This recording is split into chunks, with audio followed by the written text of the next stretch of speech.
Hey, you guys, we're gonna dive straight into this bizarre, just chilling case where a lot goes on. A lot unfolds in this case. As all cases that I will cover, a lot is going to unfold on this channel. So just be prepared for that.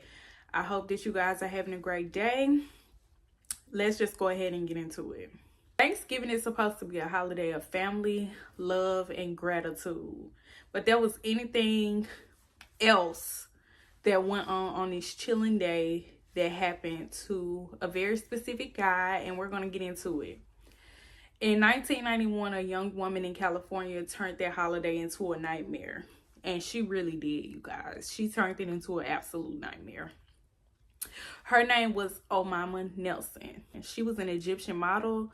And she was just 23 years old. She wasn't very old at all. She was very young to have committed this bizarre, chilling crime that we're about to discuss today. Over one horrifying weekend, she killed her husband. She dismembered him.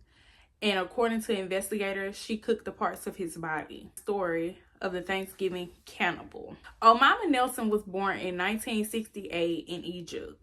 Her early life was far from normal.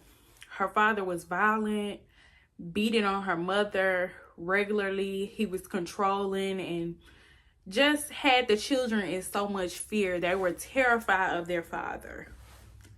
Omama often hid in closets to escape his wrath. Like I said, they were very terrified of their father, so they would hide in closets. They would do anything to get out of his way. Her childhood was filled with pain and intimidation.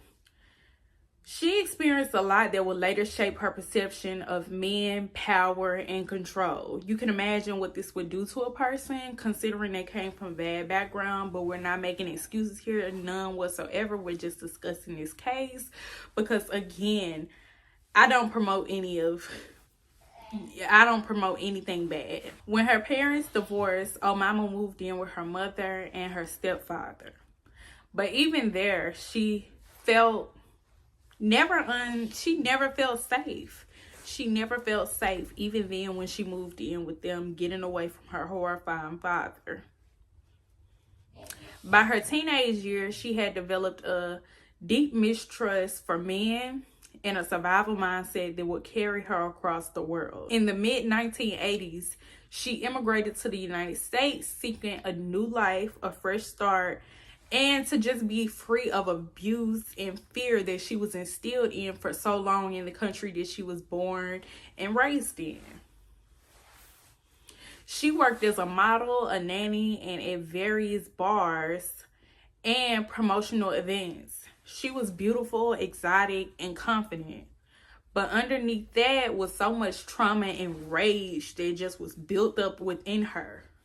In October of 1991, Omama met Bill Nelson. He was a 56-year-old Texas man and a former pilot with a colorful past. Very. He was older, he was wealthy, he was confident. He drove a red Corvette and lived an adventurous life. He was a very adventurous man, very business going, very savvy.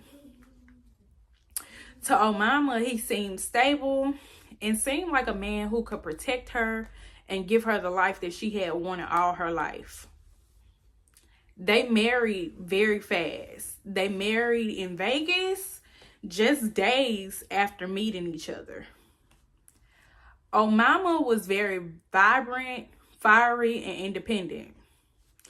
Her qualities with Bill, they clashed very fast, I would say. It wasn't very long before the two's personalities clashed with each other's.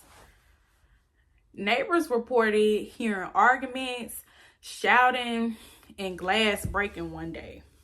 You know, they reported hearing things like that. And they were very concerned. They didn't know what was going on, but they know it was very soon for stuff to be going on like that. Behind closed doors, their marriage was volatile and a dangerous mix of passion, fear, and escalating anger. and aggression. On Thanksgiving weekend, the couple stayed home alone.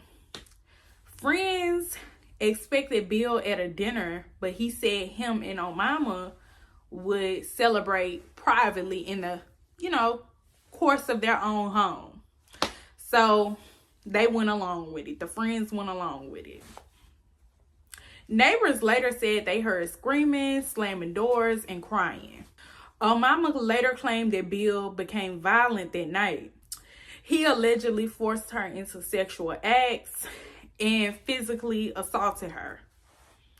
According to police reports and her statements, she grabbed a lamp and a pair of scissors and a knife. In a sudden, a violent struggle between Bill and Omama had occurred, like very fast. And all of a sudden, she had stabbed Bill many times. But the nightmare didn't end there. It ended with his unaliving. Omama had dismembered Bill. She wrapped his body part in garbage bags. She boiled his head on the top of the stove and hid pieces of him inside the freezer, which is very bizarre, you guys. Police later reported finding hands of him in the deep fryer and torso parts in trash bags. A friend later said Omama bragged about tasting Bill's flesh, which is very disgusting. It's very chilling and very, very bizarre.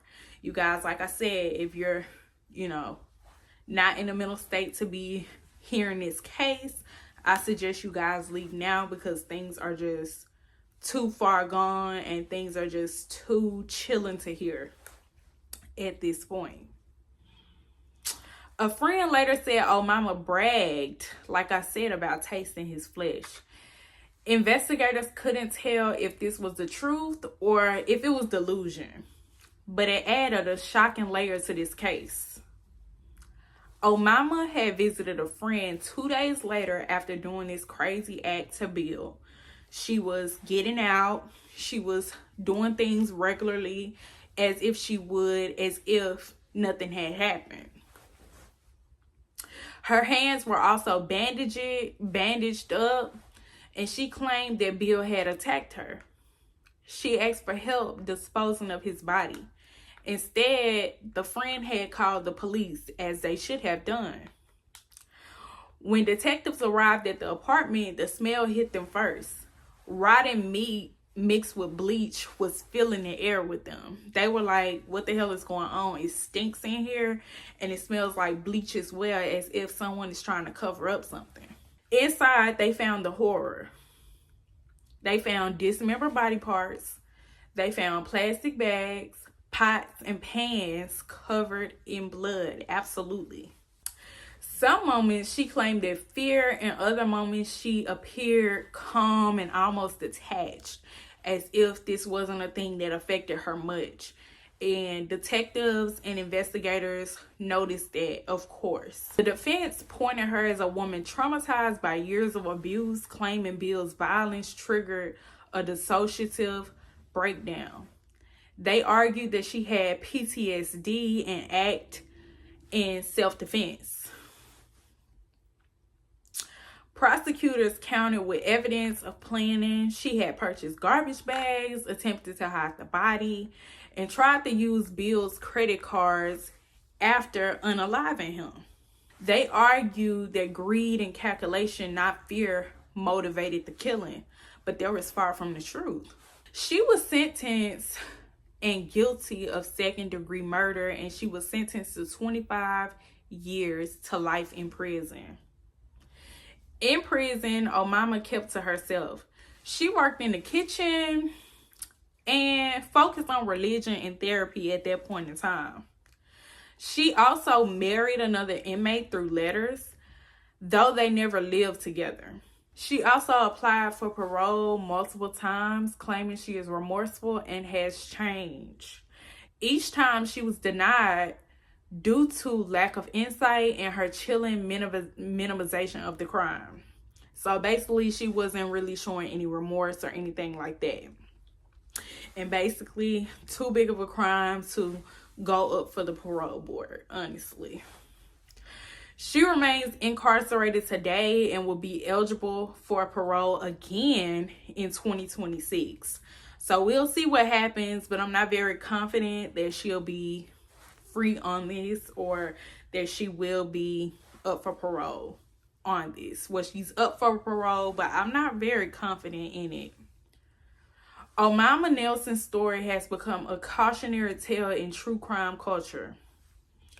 Everyone was talking about this at that time. Omama Nelson would never forget that night, and neither will America. Because in her story, we see the terrifying truth. That trauma can twist into even the most beautiful, intelligent, and fragile person into someone capable of unimaginable acts, which we see. Every Thanksgiving, families gather in love. But for Bill Nelson, loved ones and the memory of that night is still a shadow that will never fade. And for Omama Nelson, the memory of what she did will haunt her forever, and she will still be behind bars. She still remains incarcerated in California, and like I said, you guys, she'll be eligible for parole in 2026. And there was a quote saying from other readers, articles, and things like that that said, not all monsters are born, some are made, which is crazy. I hope that you guys took some insight from this case. Let me know your thoughts. Let me know what it is that you feel about this case. All of those things. Leave it down below in the description. And I will definitely have more cases to cover.